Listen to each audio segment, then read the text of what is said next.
So we are going to get started. The topic for tonight's meet and greet is on diversity. So I will turn it over to our CEO, Diane, to introduce our guest speakers. Well, thank you, Heather, and aloha mai aloha lava, hafa day. Welcome, everyone. Tonight, we have a fantastic program for you. We've got really two wonderful speakers, and we know that June is LGBTQ month, so it's very timely tonight. And I wanted to say that with for the Red Cross, diversity, equity, and inclusion is super important, and it speaks to really the very heart of who we are, our core values. It speaks to not only who we are, but what we do and how. And in the Pacific Islands region, so our region is all the Hawaiian Islands, and then Guam, as well as NMI in Saipan and Northern Marianas. I like to say we're the largest region because we are geographically, but we're also the most diverse, and we have 4 non-English official languages in our region, which nobody comes even close. So I'm really, really pleased and proud of our region. I think we have so much to learn and so much to teach the other region. I wanted to mention also that one of the things that we are doing in the Pacific Islands region is we are leveraging our Pacific Island cultures to strengthen our region.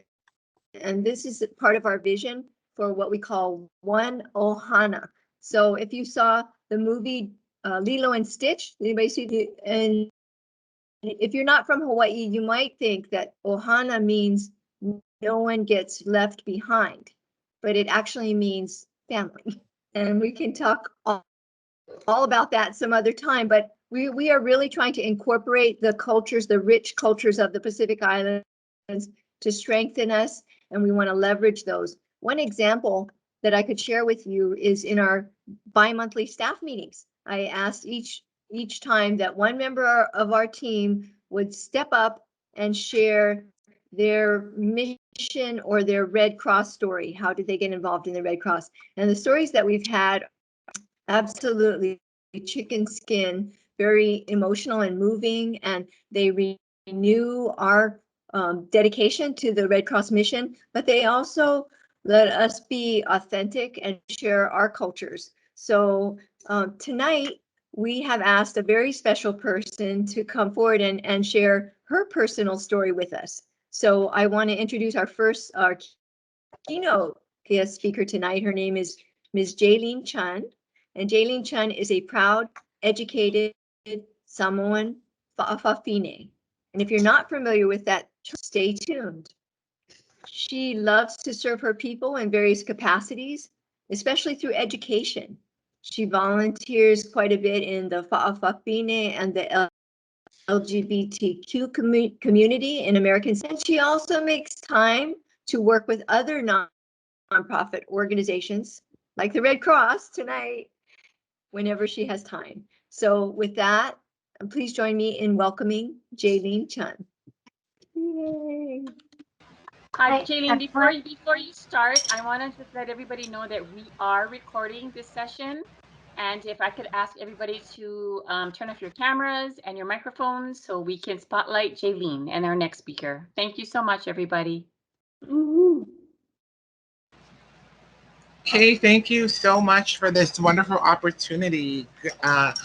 Good late afternoon from American Samoa. Talofa, aloha, half a day, and all the other greetings. I am Jayleen Chun. I am educator by profession here in American Samoa, and I've been an educator for the past almost 21 years, but I've taught high school for 15 years, and I'm currently employed by the American Samoa Community College. I've been there for the past 5 years. About myself, I was born and raised here in American Samoa. You know, I don't know if any of you have been here, but it's kind of a very small island. Born and raised here all my life. I was born, of course, a male, and I was the second child to of my parents. And growing up, I always felt, from when I was little, I would say around maybe 5 or 6 years old, I began to notice that I was different from other little boys. And therefore, I began to, I never, I started to feel different and experience different things. And of course, there was a lot of discrimination, uh, as well as insecurity within myself from my own family, from being in school at a young age. I would get teased, ridiculed, and it was tough. Being part of the LGBT community and kind of dealing with your identity issues at a young age can cause some mental health problems for many. Fortunately, I was, able to survive it all, and going through high school as well. I was still dealing with my sexuality because there were no other. There was no organization and no cohesive group to turn to, and I only had my family members and maybe my close friends, and even at that, there wasn't always full acceptance. It came with conditions, and it was definitely a trying time for me. There were points of mental breakdowns. Um, there was, I would say, cutting and just self-mutilation just to ease the pain. It was definitely a difficult time, especially in my late teen years. Fortunately, I had a very supportive mother, but to backtrack, my parents got divorced also when I was 8 years old, and we lived with my father for the majority of from when I was 8 up until I graduated from high school. And so my father was a very macho, masculine man. To add to that, he was a PE and health instructor. So he was all about sports and being as competitive and masculine and macho as you can.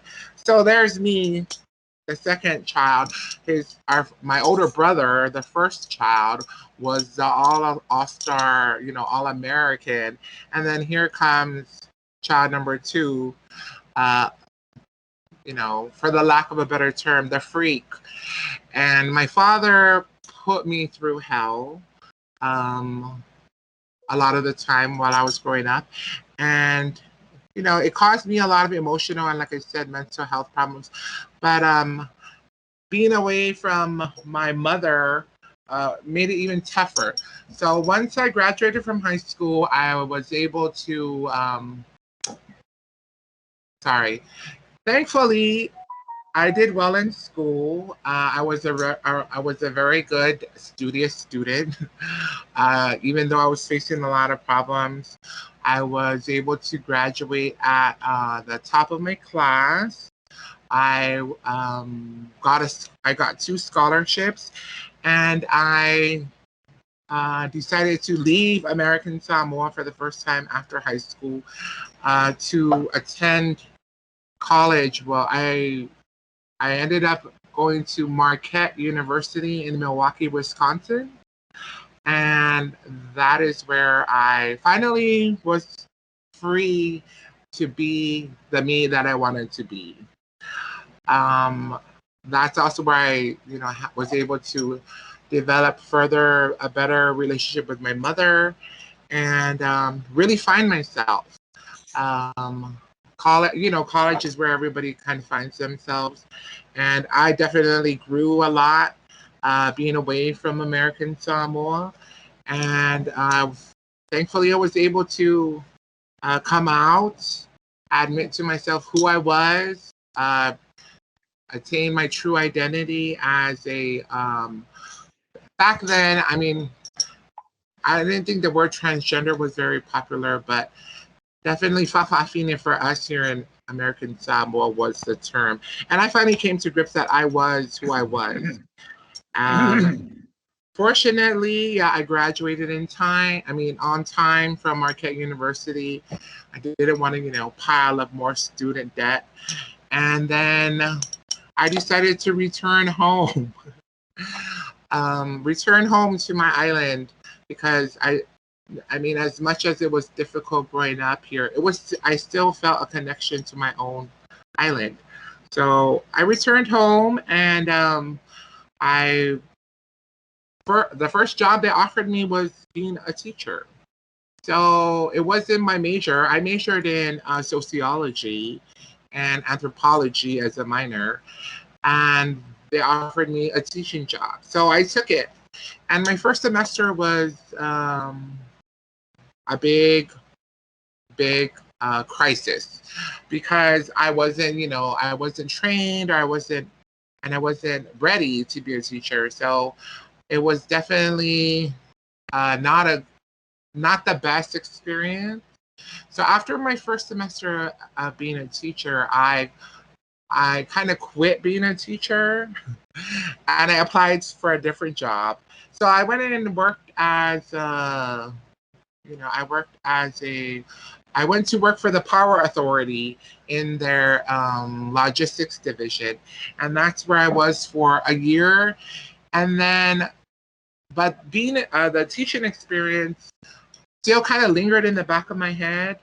And so after being a year at the Power Authority, I decided to go back to teaching. And that's where I finally was able to, really be ready and feel happy and secure. But one difficulty was being a teacher as a fa'afafine. Luckily, there were quite a few other fa'afafine teachers in the educational system, and so we kind of formed a little group at first, and a support group for each other to be cohesive and not necessarily fight for our rights, but just to make it known that we had each other's back, because there weren't any laws or laws, safety laws for transgender or fa'afafine people here in American Samoa. So we decided, we just had to have each other's backs and support one another throughout our employment in the educational system. And along the way, we were able to establish our own, and with collaborating with other fa'afafine in the community, we were able to finally create a full-fledged organization that is a nonprofit organization, a support group and organization that does community service as well as philanthropic work for the community, as well as supporting and taking care of other younger fa'afafine mentoring program for younger fa'afafine here in American Samoa. That was I would say we came to about 10 years ago. 2010 was when we officially became recognized by the government. And in that time, I don't know if it's popular where you are in the Pacific, but for fa'afafine or transgenders, we love to have pageants. So during that time, we were organizing our pageants, and the Red Cross had reached out to our organization and asked if we wanted to collaborate with them in helping them fundraise and doing other community service work. And that is how I became a volunteer with the American Red Cross, or the Red Cross American Samoa chapter. It's been a wonderful experience so far, working with the Red Cross. Right now, and I don't know if it's because of all the, our organization's name is Sophia's, and that's our fa'afafine organization. we had built a very good reputation for ourselves because we would, our annual fundraiser event was for all our proceeds would go to the convalescent home in American Samoa called Hope House. So we've donated, I would say, maybe over $40,000 to the Hope House over the years.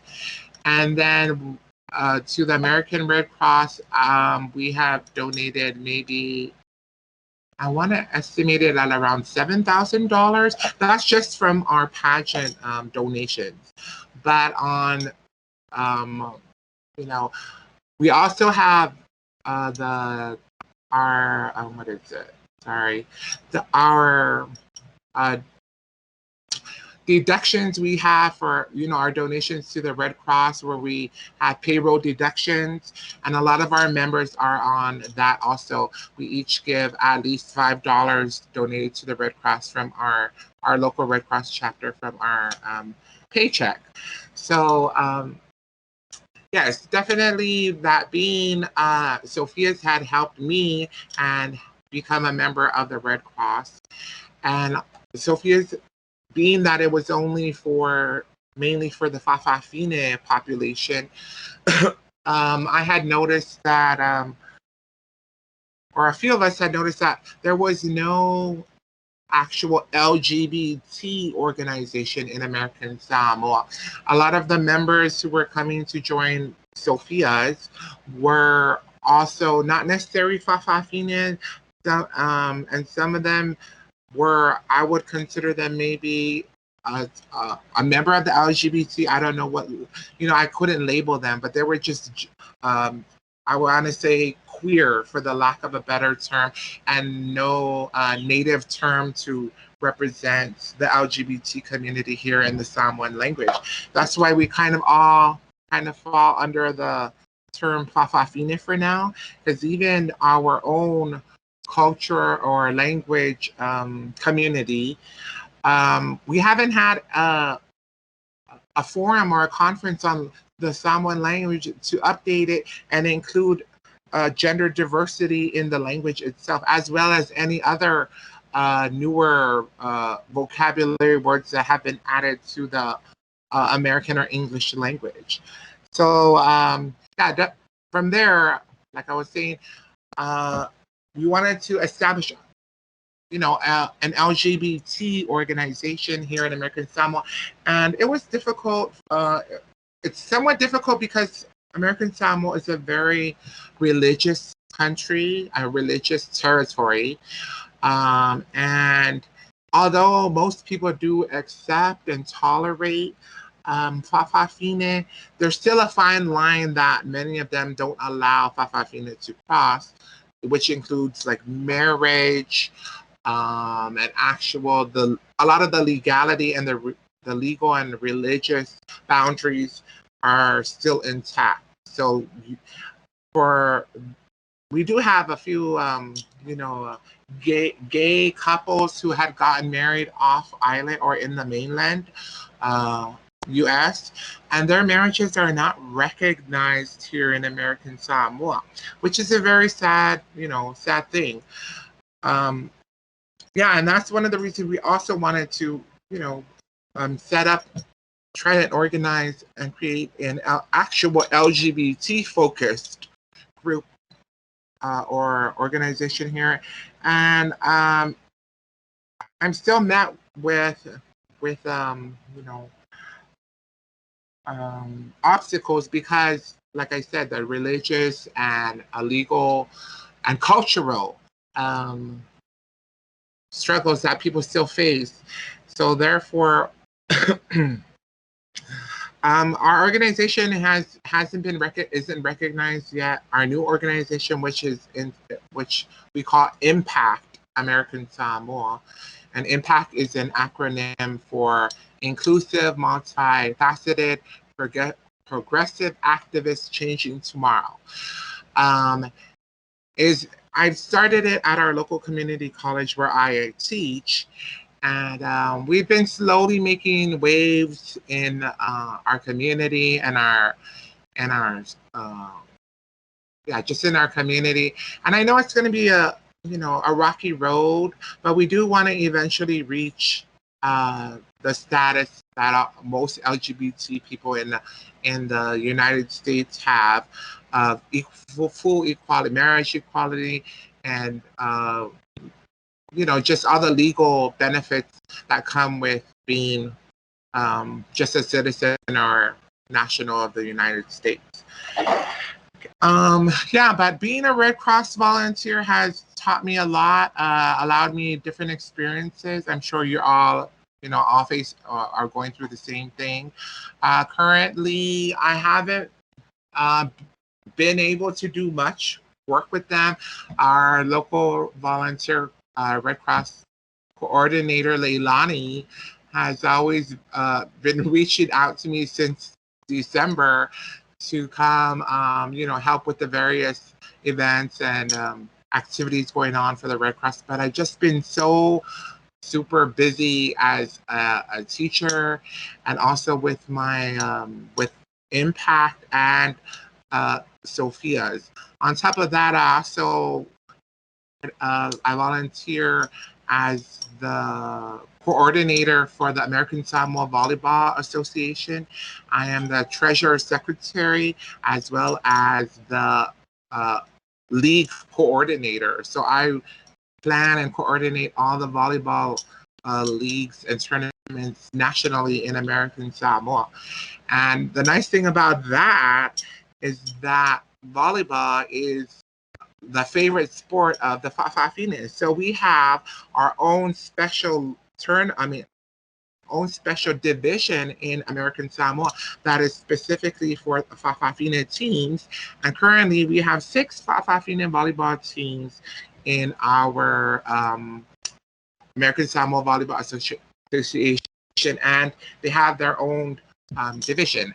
So every tournament and league we have, there are not only men's, women's, young adults, boys and girls, and then there's the Queens division. So it's a very unique and you know, beneficial for me because I get to serve both community, the general population, and more so cater to also my Fa'afafine sisters who love to play volleyball. Otherwise, if we didn't have this division, they would have to play in the men's division because, of course, like I said, legally, culturally, and spiritually, Fa'afafines are more you know, acknowledged towards the male roles and male masculine life as compared to the feminine when it comes especially to physical activity.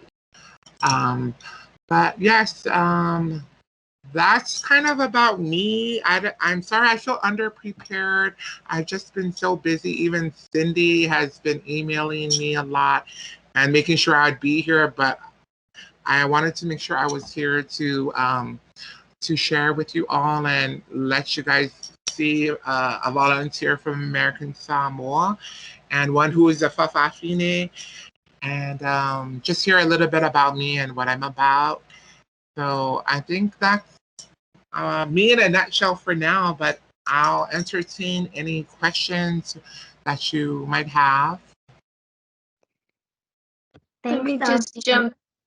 Yeah. Oh, Heather, if I could just jump in, I just want to thank Jayleen for sharing your story in such a heartfelt way and the struggles that you went through. And we just salute you for the work that you're doing there, all of the things that you're doing in the community. My first exposure to Fa'afafine was when I was working at Chaminade University, and I was just amazed and I was so impressed, and I thought I imagined it to be just such an accepted thing in the culture, and so in my mind there weren't any struggles. So to have you share with us today about how your life and your early years went, only to find out about how you've now turned around and given back and helping and mentoring, and I'm just amazed, and thank you so much for all you do, and thank you for sharing with us tonight.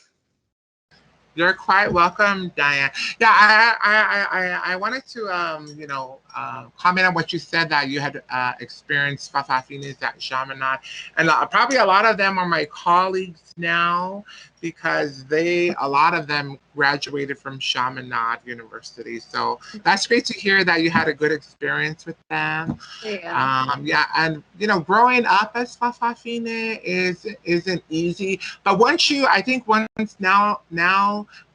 are an adult and you've kind of established yourself, especially getting educated, that is one thing we really promote now for young Fafafine, because there are a lot who are coming out a lot earlier than we had.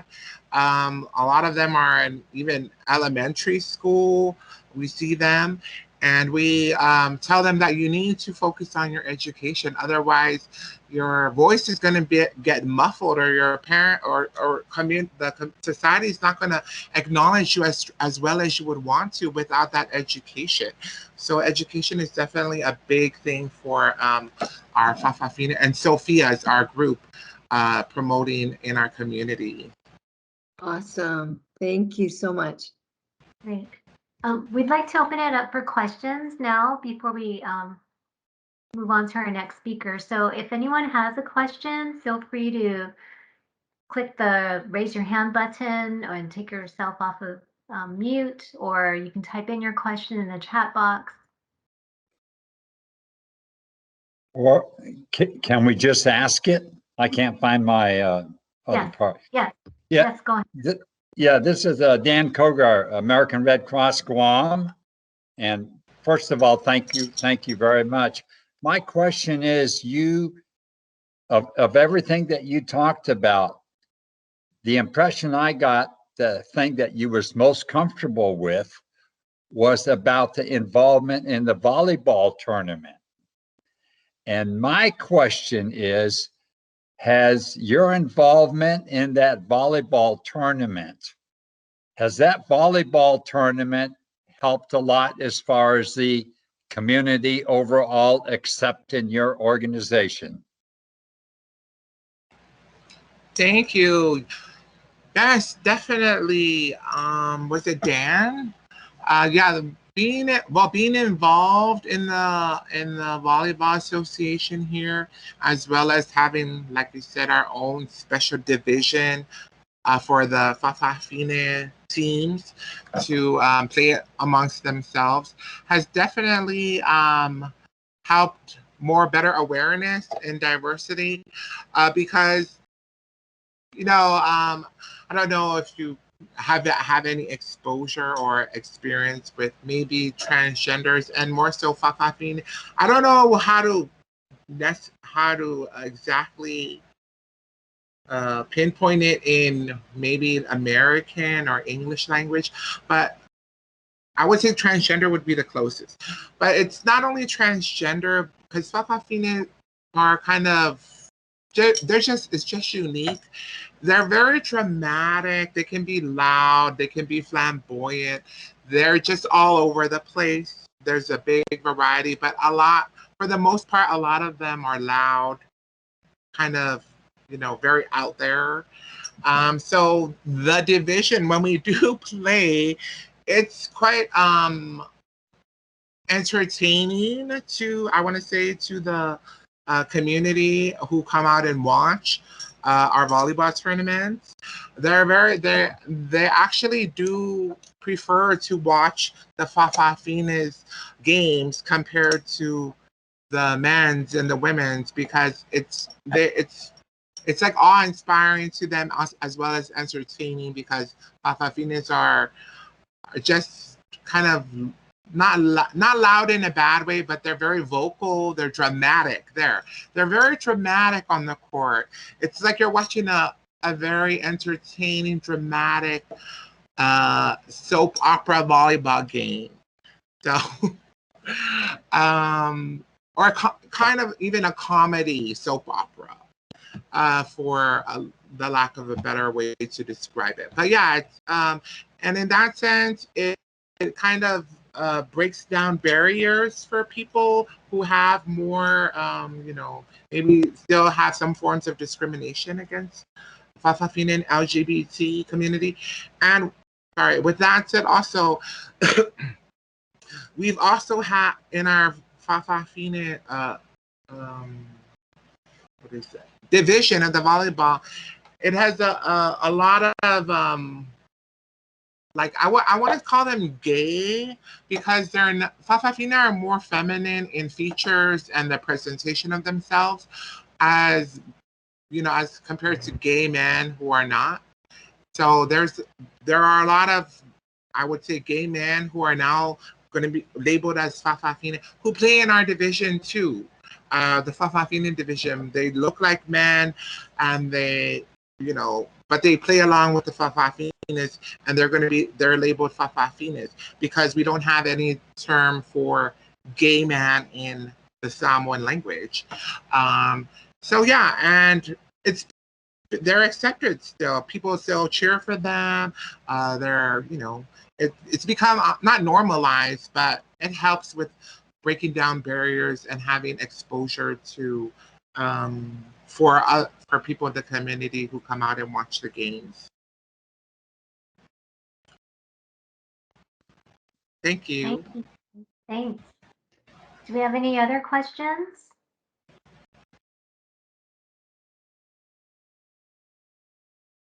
No, I don't see any questions in the chat box. There are quite a few. I have a question and I couldn't find where to put it in the chat box or raise my hand, which is like the norm. But because there's now social recognition in your volleyball activities, throughout the community, and more coming out, I guess, because now there's a place to be seen no matter what the activity or have other activities. Are you or do you have another or plan or platform that will help generate a better normal kind of status of Fa'afafine in your culture? Because apparently there has none now yet. Because it sounds like you guys are the front pioneers for the movement. And yeah, what do you think or plan? What are you guys looking to create and or establish so you folks have, what you need in your society? Because in your culture, it's so much harder. It's smaller, unlike America, which is everywhere and anywhere.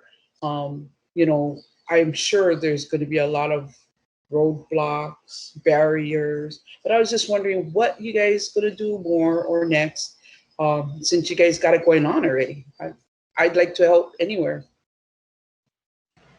Thank you so much for the question. I love that question. And even, as much as the Fa'afafines have done to, break some of the barriers for the LGBT community here in American Samoa, like you said, we still face, obstacles, and it's difficult. We just need to get organized. We definitely need to get better organized. I think that's the difficult part. We need to get better organized. Although Sophia's is a government recognized nonprofit, we still don't have a 501c3. And that's hurting us. We're unable to be competitive for grants yet. I mean, the federal grants and the bigger grants because of that status. So we are doing our best to get better organized and get our 501c3 C3 status, and hopefully that'll help us get funding, because a lot of us don't have the time, the resources to dedicate to making this our job and our focus, because we have to, take care of our families and our lives otherwise. But if we were able to have the grant money and to get that, then we can finally have a staff of dedicated Fa'afafines to definitely push the issues and organize and get better, just push everything forward, make progress. And that is our biggest obstacle right now. But we are in the works of getting that done. I mean, we just barely started on it earlier this year, and with with everything COVID and everything, there's still a lot of red tape and a lot of different other focuses of our government right now.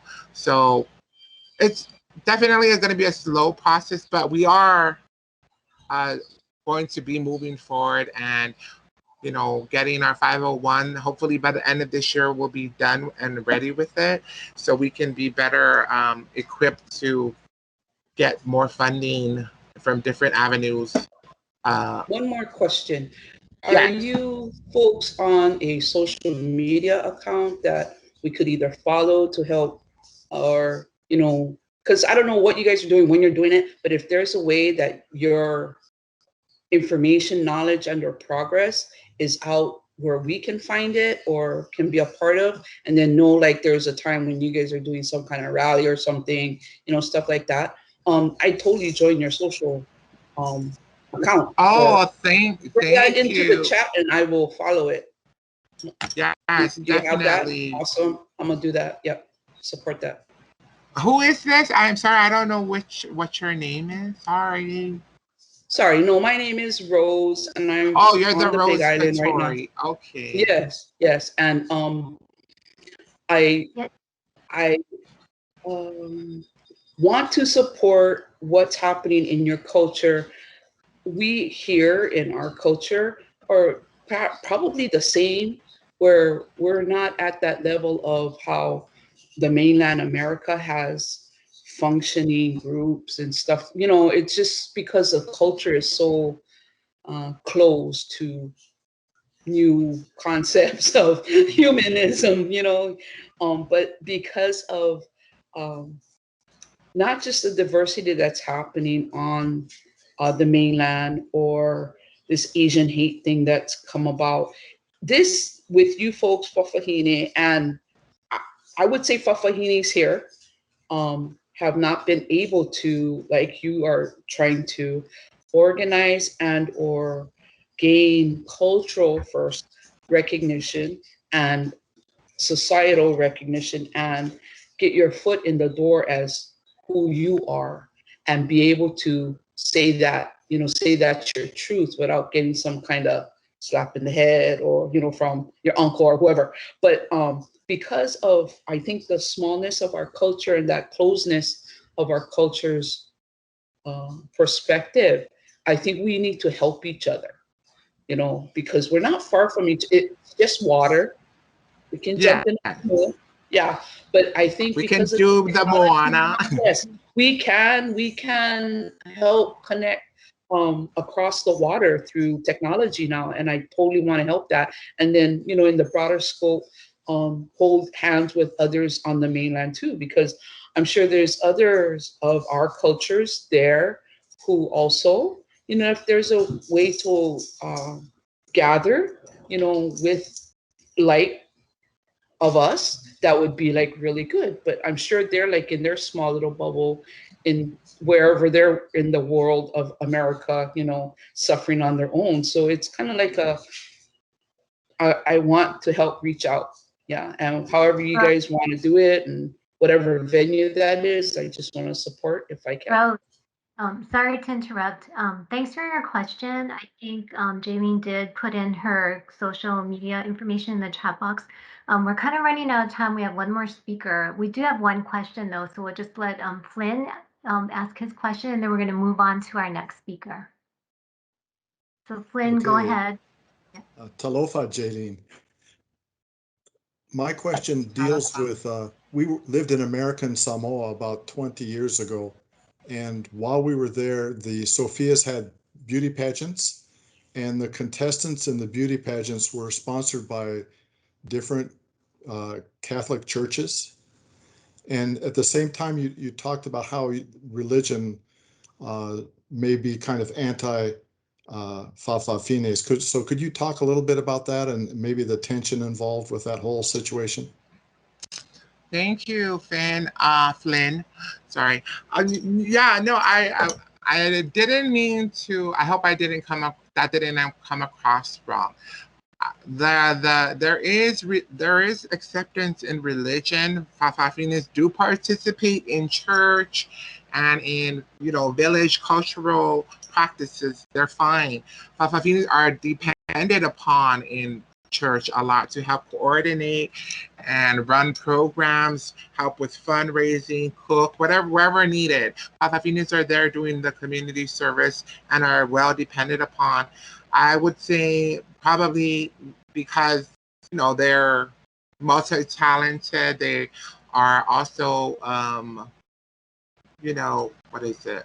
Well organized and good at design and planning and cooking a lot of the time. It's stereotypically, but what I was trying to say was that it's like if a Fafafine was involved with having a relationship and wanted to get married or come as a couple into church, it would be frowned upon and met with a lot of animosity. That's what I'm saying. But coming as by themselves, single, or in a group with each other is fine. And participating in church, they can serve as whatever roles they're assigned to in church and different. They are supported and accepted that way. But as far as wanting to get married in the church, that's going to be met with a big no. And a lot of the Fafafines, have kind of just accepted that. As that's the way it's going to be because that's our culture and we respect religion and our culture. And for me, I don't want to accept that. If I want to get married in church, I want to get married in church as a Fafafine with my partner and be acknowledged by the church. I don't want it to be, I want to live my dream, and I do want to be religious with my partner or whoever I marry, and I want to be recognized, and I think it's only fair. So I'm not going to give up on it, but yeah, Fafafinas do participate in religion and church in various ways. It's just that when it comes to equality, especially marriage equality in church, it's not going to happen right now. So that's what I was trying to say. But I love that you brought that up, that the churches were sponsoring a lot. And the churches do have their own little mini pageants, and then they sponsor some of the Fafafines during the Sophia's pageant. So thank you for bringing that up, and I'm glad that you enjoyed it, I hope. Jayleen, thank you so much for sharing your time with us this evening. We really appreciate it. You're welcome. The questions. So thank you. We are going to move on to our second speaker, and I'm going to turn it back to Diane to introduce Scott. Great. Well, our second speaker tonight is another very special person. He is the president and co-owner of Crazy Shirts, Inc. He has over 25 years of experience. Scott, I love your red shirt tonight. 25 years of experience in the retail industry. He started his career in outlet shopping malls, moved on to operate 14 Champs sports stores, or Foot Locker Inc., across Hawaii, Nevada, and Utah. Now he's running a visitor-based company with Crazy Shirts. In 2017, Scott was recognized as one of PBN's 40 under 40. He is also very active with the Retail Merchants of Hawaii, has served as their chair. And in 2019, Scott was recognized as the Retailer of the Year. And so tonight he's going to be sharing with us how their company supports and encourages diversity. But before I let Scott talk, I just want to say that Crazy Shirts has been one of our key partners. They're a platinum member of our corporate sponsors, and they have given close to $100,000 to the Red Cross in partnership with their mask sales. So I also give a shout out. I don't know if Darcy is here tonight, but she's their VP of marketing. And tonight, Crazy Shirts has very generously donated 10 face masks that will be given away at the end of the presentation. So please join me now in welcoming Scott Maroney. Woohoo! Welcome, Thank you, Scott. Diane. And Jayleen, thank you so much for your story. Super inspiring. And I'm super motivated now. Again, I love those stories. So I had to take some notes tonight. I'm in Colorado, so it's almost 11 o'clock. So forgive me if I go a little too fast or misspeak. But thank you so much for having me. I'm delighted to be here. And talking about workplace diversity is a very big topic for me. Very important to the culture of Crazy Shirts and how we operate our business. And I just, this morning I was thinking about how I wanted to speak about diversity and what it meant to me and the company of Crazy Shirts. And as I was thinking about it, I realized quickly that diversity drives our culture and who we want to be as a brand. We are a visitor-based company. We sell to people all over the world. Our home is Hawaii. We have 24 stores there. We have a 60,000 square foot facility. But we also have a facility in Denver, Colorado, and we also have a facility in Los Angeles. And, it's so important to us that when we go to bring people onto our company, that you are a right fit for our company, regardless of race, gender, age, sexual orientation, political beliefs, and even education. We really made a big move about 5 years ago and really focused on fit and being the right person for that job, and regardless of what your background is. We just wanted you to be a part of our culture. And that movement has just improved our team tenfold.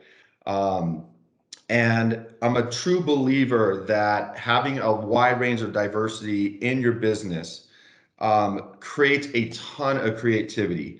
And creativity is one of our main focuses of our company. And we make t-shirts for visitors and also our online business.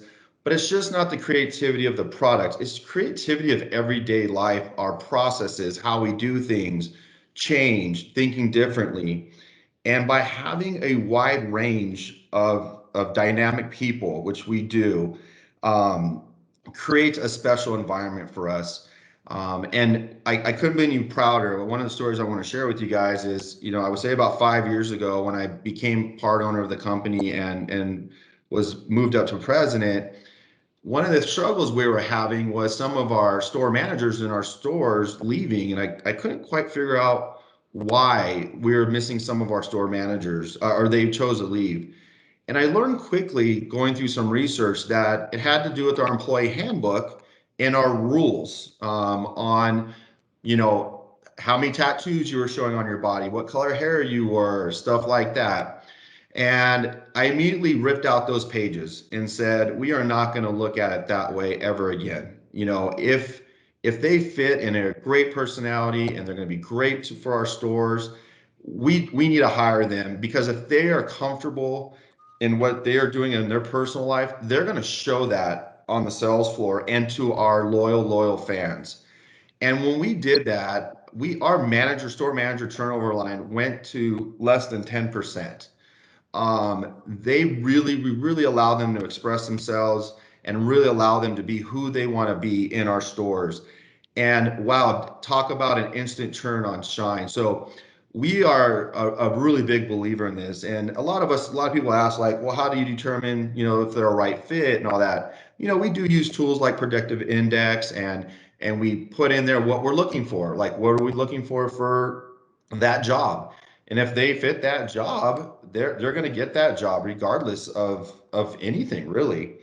And I think the big thing for Crazy Shirts, it's a 57-year-old brand, and it's been in Hawaii for a very long time. And we are now expanding outside of Hawaii and growing the organization.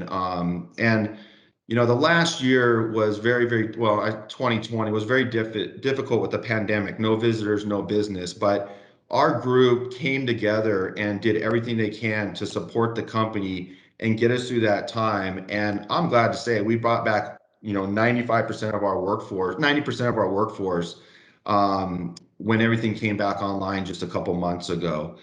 And we believe in three major pillars of the organization: creativity, quality, and service. And the only way to get that, in our opinion, is through diversity. is the more different things we have coming in every day will drive that. And that is actually our focus for growth going forward. When you have a strong, wide range of diversity, you get different perspectives, you get increasing in problem solving, it reduces turnover, gives us a great reputation, and really improves employee engagement.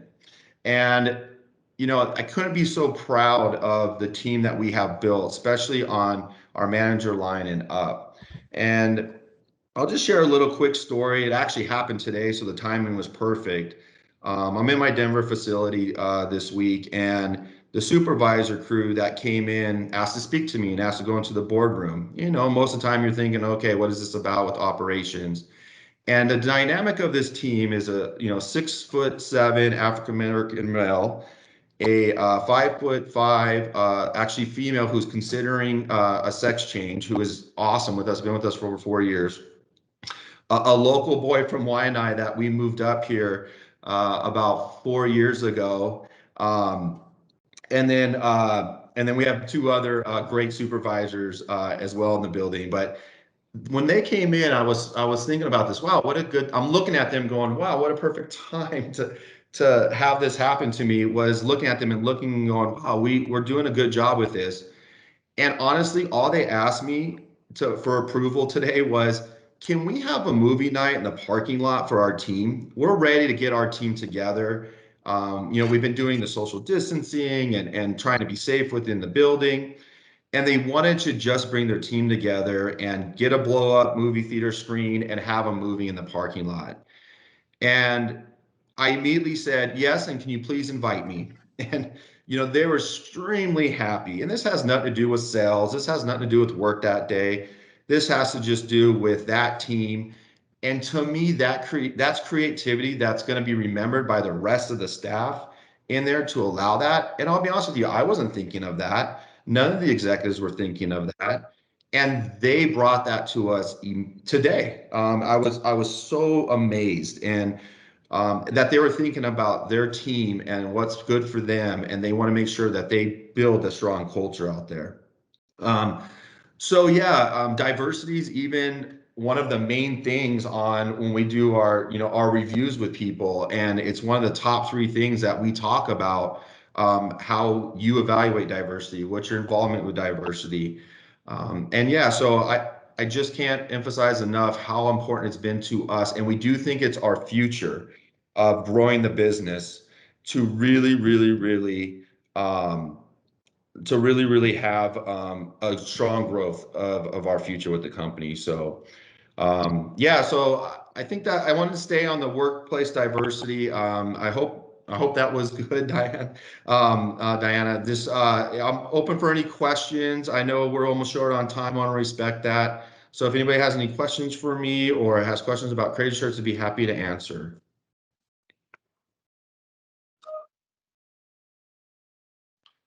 All right, let's see if we have any questions. If you do have a question, maybe take this time now to type it into the chat box. But we're gonna announce the winners of the 10 beautiful face masks that Crazy Shirts has graciously donated to us. And Mary is going to announce the winners. So go ahead. Aloha, everyone. I took the time to randomly pull our people that have won the prizes tonight for the face masks. And so Eric G, Joy Jose, Karen Kane, Miles Young, Ryan Murphy, In Davison. Sorry, we don't have your full name, In Davison. I don't know if it's Neil or what the full in name is. Noel and Raziel Alarcon, Paul Jefferson, and Scott Maroney. You have won a prize, which is the mask from Crazy Shirts. And we will be sending that out to you to your home. So please make sure in your profile that your address is up to date, and we'll get that sent out to you. Thank you guys, so much. I don't need a mask. You can give it to somebody. Oh, sorry, you're on the list. Okay, we're gonna pull one more person. Hang on, let me pull one more number, you guys. Hang on, I got this. No problem. I don't know how I didn't catch that. I'm so sorry, you guys. Great job, Scott. Great job with your story. I love it. Hang on, guys. Let me pull one more number. Oh, That's You are Mary's. getting a lot of thank yous, Mr. Maroney, in the chat. Yeah. Thank you guys. We love Red Cross. Absolutely love what you guys do. It's been great. Thank you. It's We going to love continue to be great, I should say. It is great and going to continue to be great. Yes. Well, I will say, Scott, that the some of the questions earlier had to do with whether we can also have a movie night, and someone suggested the HQ parking lot, which is newly paved, I must say. But yeah, you sparked an idea there, I think.